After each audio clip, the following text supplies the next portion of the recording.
Merci d'être là. Je vais faire une conférence un peu moins structurée que celle de Philippe. J'espère que vous me pardonnerez. Nous sommes en pleine écriture des dossiers de subsides pluriannuels pour la communauté néerlandophone et ça brouille un peu les pistes. Mais donc inimitable.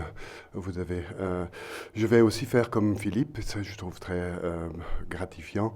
C'est ce que nous avons fait, Charlotte et moi, dans l'exposition. Laisser parler le matériel, celui de Marcel Brotars. Et je vais essayer d'ajouter quelques commentaires à ceux et celles qu'on a pu, disons, distribuer dans les salles, mais qui sont à moitié dans le livre, et d'autres qui avaient été des conférenciers qui avaient été invités, mais qui préféreraient, disons, rester absents. Multiples, illimités, inimitables, évidemment. La variante de la plaque illimitée, la deuxième, qui annonçait probablement aussi la première exposition publique des plaques en plastique, octobre 68 à Paris, donc au sein même de la ou, disons, des théâtres où avait eu lieu l'insurrection culturelle au mois de mai. Là, il fait cette variante qui est assez parlante au niveau, disons, situant son discours dans les thématiques et dans les débats de l'époque. Mais surtout, évidemment, l'imitation ou l'inimitation situe évidemment cette pratique de plaques thermoformées au sein même de la question de l'abstraction ou de la représentation naturaliste ou, disons,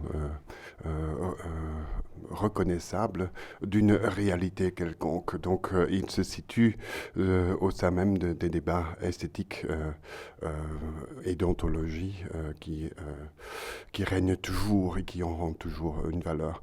Sachant aussi que, évidemment, il se profile à ce moment-là avec le corbeau et le renard, comme on a entendu aussi l'autre jour dans la conférence sur la poésie concrète.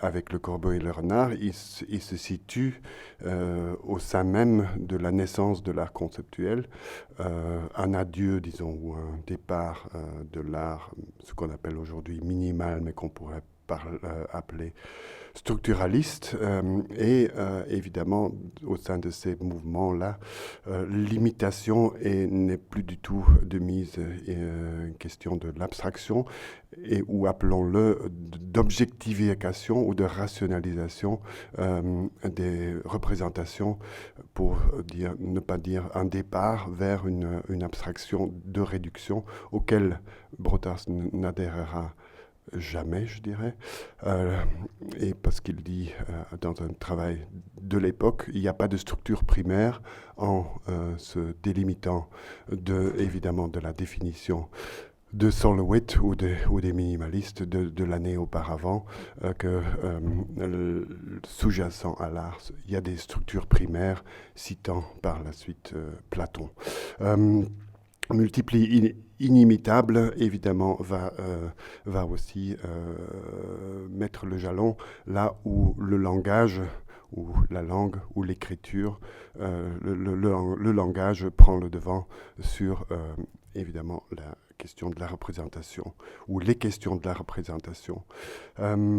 Et ce qui est assez drôle aussi dans cette plaque, ce qu'on a vu, ou ce qui est très visible dans l'exposition, si Brotars en 68 départ encore d'une esthétique assez, disons, régulée, assez appliquant le raster structuraliste, à partir de cette plaque, ou peut-être celle qui est son jumeau, le drapeau noir, va départir de la trame de l'imprimerie, de l'imprimeur, du graphiste, pour évidemment retrouver une composition ou une force compositrice plus libre ou plus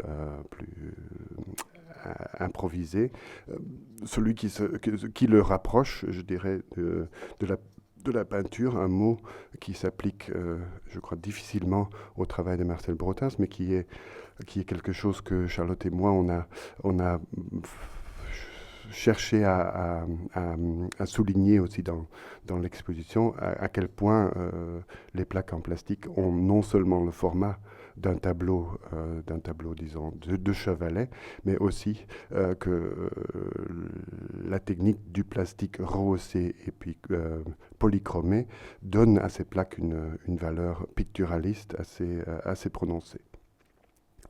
Je vais peut-être commencer par une citation texto de Marcel Brotars que nous avons pour la première fois transcrite du film avec Céline Sasson de 68 même. Brotars dit « Je renoue certainement avec le mot « oui ». Ici, j'ai voulu aussi, dans cette plaque indicatrice du musée qui se trouve installée dans mon atelier, j'ai voulu aussi grouper tous les mots qu'on retrouve dans les musées vestiaire, escalier A, renseignement, escalier B, le numéro de téléphone, un peu finalement comme si ces indications étaient aussi importantes que les œuvres d'art exposées. Avec ces plaques, j'ai surtout essayé de découvrir un nouveau système de lecture. Le poème maintenant se lit, j'ai l'impression, plus facilement. Il n'est plus enfermé dans son livre-cercueil. Je croque un cube, une sphère, une pyramide obéissant aux lois de la mer, un cube, une sphère, une pyramide, un cylindre, un cube bleu, une sphère blanche, une pyramide blanche, un cylindre blanc. Ne bougeons plus, silence, l'espèce défile les yeux bavards, un cube vert, une sphère bleue, une pyramide blanche, un cylindre noir. Je crois que maintenant, le mot trouve dans cette dimension en plastique, trouve dans ce relief, trouve un support qui lui donne beaucoup plus de force que la typographie sur le papier. Je crois que dans cette citation, non seulement il indique que les plaques en plastique vont être un accélérateur, je crois, extrêmement important pour l'édition ultérieure de nouveaux livres, mais aussi, surtout aussi de planches qu'on peut appeler des estampes, qui vont évidemment marquer le travail à partir de 1969, où il y a une production non seulement cinématographique, mais aussi livresque et d'estampes, jusqu'à sa mort en 76, qui est très très impressionnant.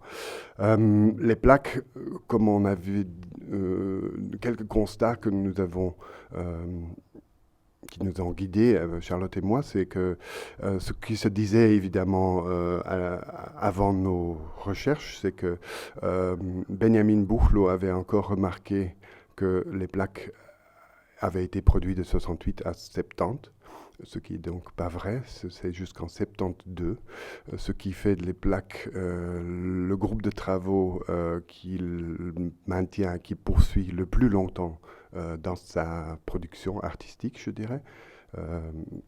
Groupe, disons, cohérent, parce qu'il y a évidemment des médias qu'il poursuit plus longtemps, mais 4 ans, ça fait aussi que les plaques précèdent et se poursuivent après la fermeture du musée, parce que comme vous savez, dans la réflexion habituelle, les plaques sont de la promotion, de la publicité pour les sections du musée.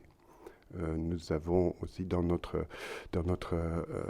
mise en place de notre exposition montré qu'il y a des 12 sections, il y a au moins 6 ou 7 sections qui n'ont pas de plaque, pour lesquelles Marcel Brotars n'a pas même entamé ni poursuit la production d'une plaque spécifique. Vous pouvez suivre au premier étage les quelques plaques du musée qui sont spécifiquement liées à la promotion ou à une sorte d'emblématique du musée même.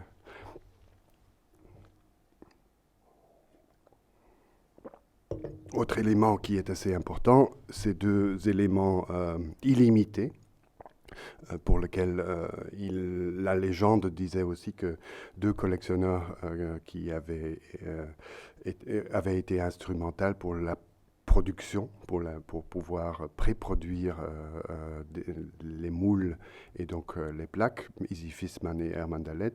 Herman Dalet, dans le catalogue, vous trouvez un contrat pour la production de 50 exemplaires. Charlotte a trouvé 35 exemplaires et pour multiples illimités, nous en avons trouvé 8.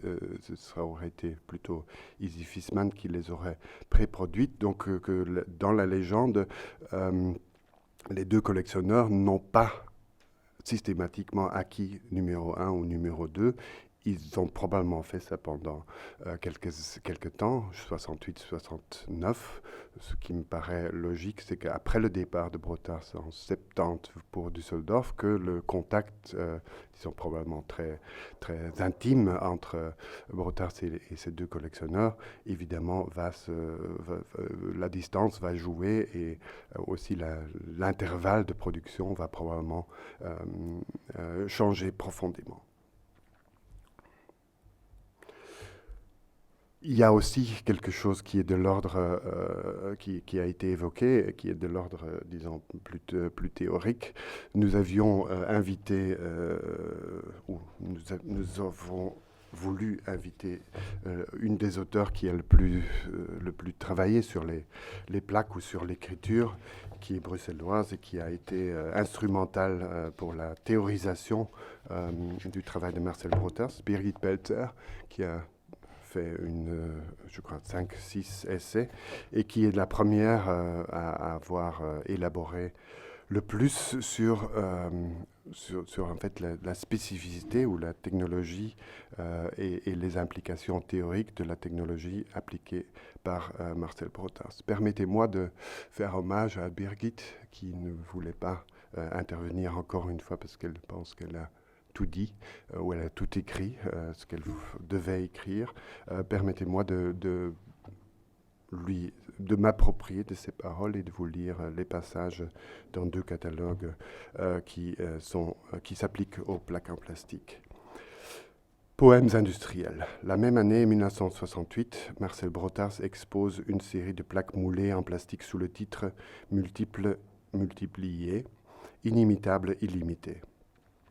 La reproduction sérielle stéréotypée de l'image et du texte cite à nouveau le modèle et la répétition. L'antithèse du multiple et de l'inimitable, les aléas de la valeur, de la caution.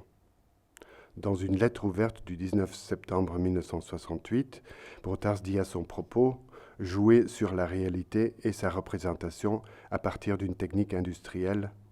Quelle réalité ?» Point d'interrogation. À la question concernant le langage de ces plaques, qu'il appelle aussi poèmes industriels, Brotars répond dans l'interview avec Irmeline Lebert, 10 000 francs de récompense, disons des rébus.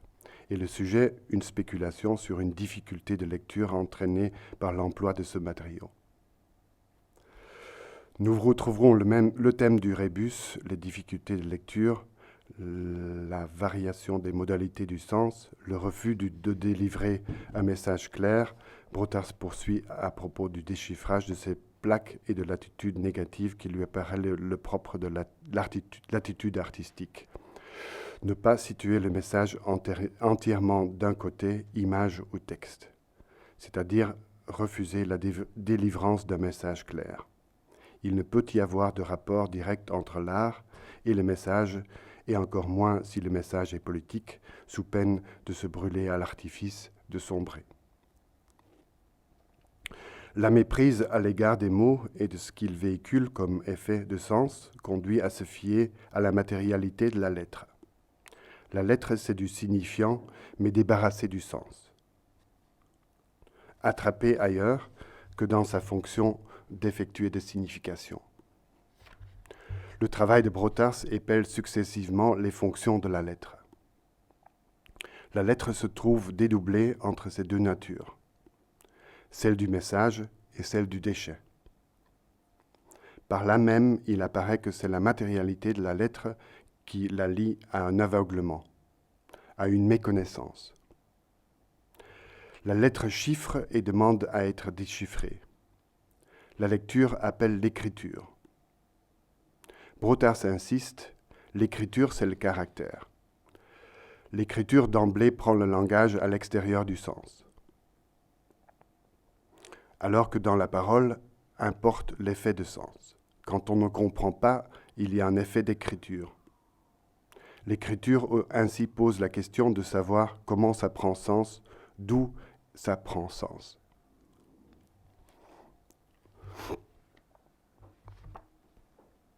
Jeu de paume, les conférences, 1992, publié en 1992. Voici la couverture. Et je vais ajouter un autre passage intitulé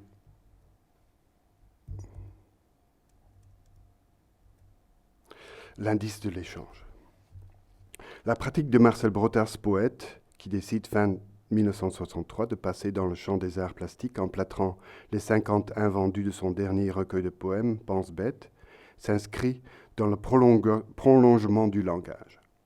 Les objets, les films, les livres, le musée fictif, les rétrospectives qu'il produira énoncent la matérialité de la lettre, du signe, les différentes modalités de l'inscription et de l'échange symbolique. Dans l'interview 10 000 francs de récompense, il déclare « Ces objets récents portent, à une manière sensationnelle, les marques d'un langage. Mots, numérotation, signes inscrits sur l'objet lui-même. Procédant par disjonction de mots et association d'objets, condensation et déplacement, la pratique de Brotars se soutient du rébus, de sa structure d'énigme. Ainsi qualifie-t-il son film Le Corbeau et le Renard, de rébus qu'il faut avoir le désir de déchiffrer et précise. C'est un exercice de lecture, un essai pour nier autant que possible le sens du mot comme celui de l'image. C'est un exercice de lecture. À propos des plaques industrielles produites à partir de 1968, il rappelle l'idée de rébus et son sujet, une spéculation sur une difficulté de lecture. Il s'agira de ne pas situer le message entièrement d'un côté, image ou texte, c'est-à-dire refuser la délivrance d'un message clair. Il ne peut y avoir de rapport direct entre l'art et le message. Là, je crois que le mot communication manque dans le texte de Birgit. Sur les deux versants du sens et du signe, le jeu d'esprit du rébus inclut l'alphabet, le chiffre, l'image, leur déchiffrage malaisé. Une sérigraphie de 1973 intitulée Rébus propose une lecture faite d'un jeu d'inversion de la légende en sens opposé. Pour lire la solution, renverser l'image. Pour lire le rébus, renverser l'image. La solution étant tel est pris qui croyait prendre. Le rébus, de par sa structure d'énigme, relève de l'ordre du langage dont découle la fonction du sujet. Cet ordre inclut une combinatoire, une sélection de différences et de places, ces différences ne prenant leur valeur que des plaques qu'elles occupent. Dans le livre Magie, sous-titré Art et politique, Brotars s'adresse à Beuys, faisant entre autres allusion à l'exclusion d'un travail de Hack sous la forme d'une simulation redoublée, celle d'une lettre trouvée que Jacques Offenbach aurait écrite à Wagner.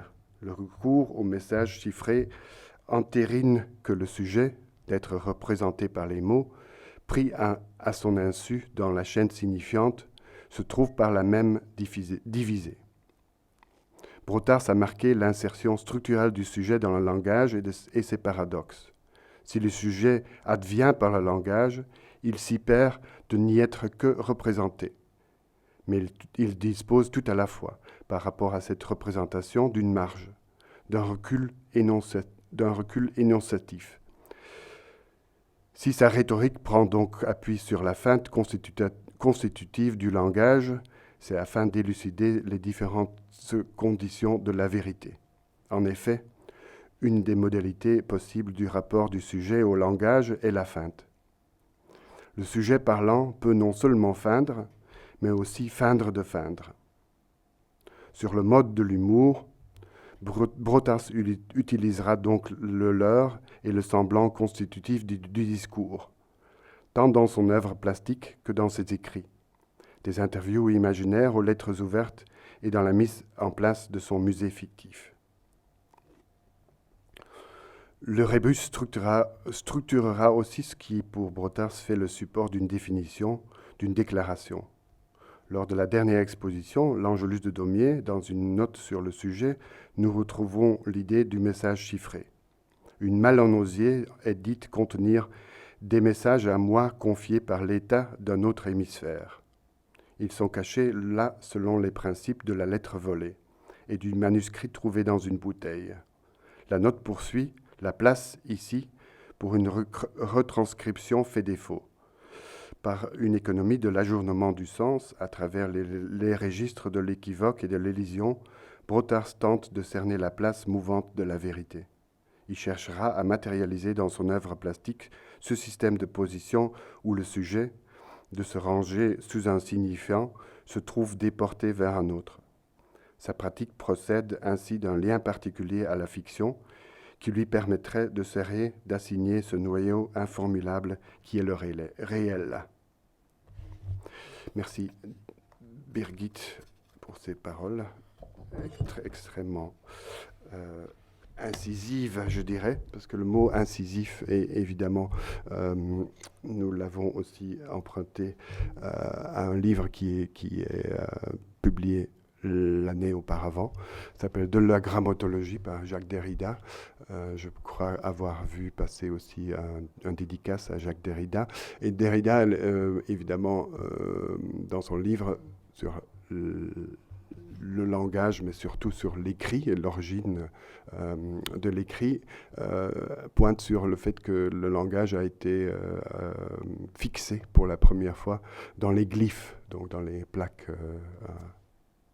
en cuivre ou en argile ou d'autres matériaux, et donc ont un aspect plastique. Ils ne sont pas dématérialisés, pour emprunter un mot au conceptualisme en vigueur de l'époque. Ils ne sont pas dématérialisés, donc même chaque élément de langage a une matérialité quelconque.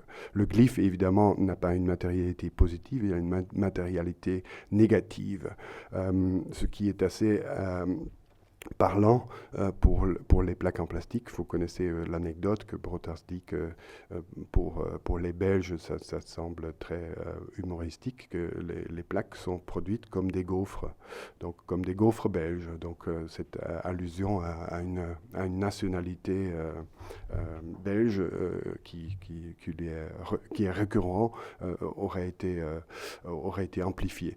Sauf évidemment dans dans les glyphes et dans les caractères en plastique, nous sommes devant un signifiant pur. Nous pouvons nous rendre compte, si on peut, et pendant le montage des expositions, on peut voir le dos des plaques, ils sont vraiment creux. Donc ça veut dire que nous avons quelque chose de l'ordre d'un signifiant pur, si vous voulez un signifiant flottant pour faire allusion encore à Derrida ou au discours théorique structuraliste de l'époque.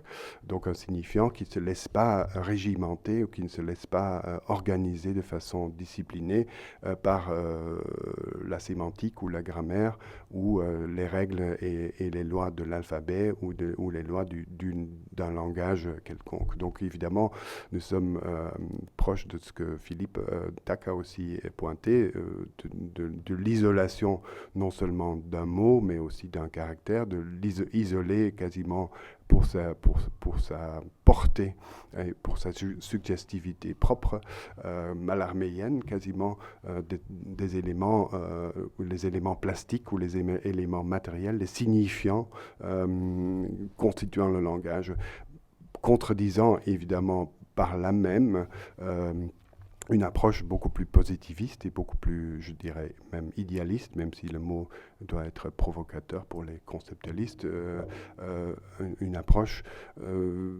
idéaliste vers le langage, comme si tout acte de langage serait communication réussie. Chez Brotars, évidemment, comme pointe aussi Birgit Pelzer dans ses allusions à Edgar Allan Poe, la lettre volée n'arrive pas à destinataire et le manuscrit trouvé en bouteille a un destinataire ou un adressat imaginaire. Donc, tout acte disons, tout acte de communication n'aboutit pas à, à- et puis, donc, on a ce signifiant flottants dans les plaques. Ils sont aussi quelque chose que nous avons remarqué. Si l'ultime plaque de 72 est probablement la plus didactique, c'est-à-dire les lauriers, nous n'irons plus au bois, nous irons au bois, nous n'irons plus au bois. Les lauriers ne sont pas coupés, donc où un énoncé est contredit ou un signe est accompagné de sa négation. Il y a un A qui est barré, il y a des ciseaux qui servent à couper le signifiant du signifié qui sont aussi barrés, et puis en dessous, évidemment, il y a cette conte, cette chanson enfantine qui apparemment trouvée par Charlotte Friedling provient de Madame de Pompadour et qui serait une protestation contre la fermeture des bordels par le roi. Que si cette plaque, qui est l'ultime plaque, en fait révèle à nous aussi de quelle façon la théorie de l'époque, c'est-à-dire diviser tout élément constitutif du réel, mais aussi tout acte esthétique, pouvoir le diviser en signifiant et en signifier tout en le coupant. Nous avons évidemment là un élément qui nous prouve encore une fois de plus à quel point Brotin s'était informé par la théorie de son époque. Si on avait encore des doutes, évidemment, nous avons aussi dans la lettre ouverte qui accompagne exposition littéraire autour de Mallarmé, nous avons évidemment cette allusion à Jacques Lacan, qui publie ses écrits en 66, donc 2 ans avant. Il cite texto dans la lettre ouverte qui accompagne l'exposition littéraire autour de Mallarmé au Wide Wide Space. Donc, il cite: le seul énoncé absolu a été dit par qui de droit, à savoir qu'aucun coup de dé dans le signifiant n'abolira jamais le hasard. Pour la raison, ajouterons-nous qu'aucun hasard n'existe qu'en une détermination de langage, et ce sous quelques aspects qu'on le conjugue, d'automatisme ou de rencontre. Donc, les poèmes industriels sont d'un automatisme mécanique, et elles sont évidemment pour cela aussi une allusion à, je crois, à non seulement une poésie, disons, qu'il aborde, qui est celui du spontanéisme et qui est celui de l'impulsivité graphologique qui était probablement qui était en vigueur à Bruxelles dans les années 50-60, milieu qu'il fréquentait, qui lui était probablement très familier. La figure de Dautremont, évidemment, doit être évoquée. Mais ce qui m'intrigue et ce qui m'intriguera toujours, c'est pourquoi Marcel Brotin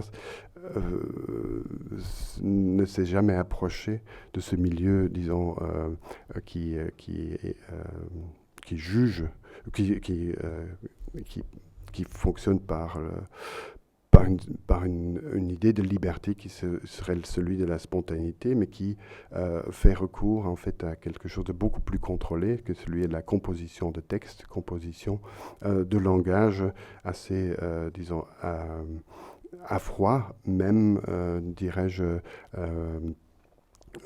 objectivé. Parce que ce qui est je crois, un mot important dans la production des plaques, c'est qu'elles sont rendues objets. Donc il y a une objectivation, donc elles sont de l'ordre de la matérialité. Nous allons aussi montrer avec les universités de Gand et d'envers les films avec la cinémathèque, où évidemment le côté élusif du cinéma est, est à l'opposé d'une idée de matérialité, elles sont ponctuelles, mais je crois que la présence de Yves Guévert nous permet de poser quelques questions très précises sur la question que même dans les films, il y aura une insistance en fait sur la matérialité du texte, en utilisant des machines qui sont normalement destinées à être des machines pour sous-titreurs. Mais je voudrais en fait clôturer par une citation, ou par des citations en anglais, si vous me permettez, de quelqu'un qui a beaucoup théorisé, ou qui a pas mal théorisé sur le symbolisme et, et comment en fait la dérégulation et la distanciation entre le mot et son sens, et entre l'interprétation et la forme du mot se sont mis en place. Deregulation is a word that was first proposed by the poet Arthur Rimbaud and later recycled as a metaphor by neoliberal ideologues. Dérèglement des sens et des mots is the spiritual skyline of late modern poetry. Words and senses wanted to escape the frame of representation, of denotation, and of naturalistic reproduction. So the word and the senses started to invent a new world of their own, rather than reflect or reproduce existing reality.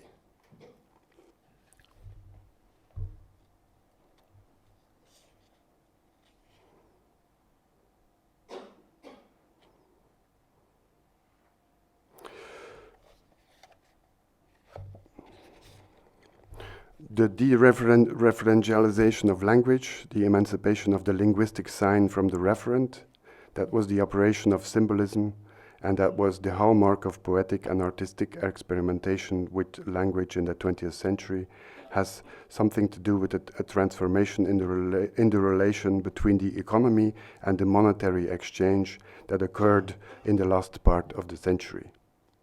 In 1972, Richard Nixon did something that can be considered dereferentialization in the realm of monetary economy. Breaking the Bretton Woods Agreement, the American president said that the dollar would have no reference to reality and that its value would henceforth be decided by an act of language, not by correspondence to a standard or an economic referent. Before Berardi, in his book, The Uprising on Poetry and Finance, Semiotext number 14. Donc je pense qu'on peut considérer les plaques en plastique comme une sorte de ultime, et la présence évidemment du bloc de l'exposition Mallarmé, qui est au centre de la première salle au deuxième étage, nous prouve, je crois, à quel point la dénotation que les plaques en plastique sont en fait une sorte d'aboutissement à un symbolisme ou à une poétique symboliste, et cela est leur coïncidence avec la réimpression du coup de dé de Mallarmé, en fait, sont, je crois, légiaux. Et ça permet évidemment, et c'est pour ça que je crois que ce groupe de travaux est tellement important, ça permet évidemment de dire, de remarquer aussi que, en fait, ce sont les premières pièces où l'indexicalité prend en fait le devant sur même le référentiel. L'index en fait devient substantiel ou devient autonome, et va évidemment dans le travail de Brotars, mais au-delà de Brotars, jusqu'à aujourd'hui, jouer son rôle prépondérant, sachant évidemment que les pictogrammes n'ont plus aucun rapport avec un réel quelconque, mais sont devenus évidemment, comme l'indique Bifo Berardi, comme le dollar n'est plus lié à l'or, les pictogrammes ne sont plus liés non plus au langage, ni aux effets de langage, elles sont juste des signes flottants. Merci beaucoup.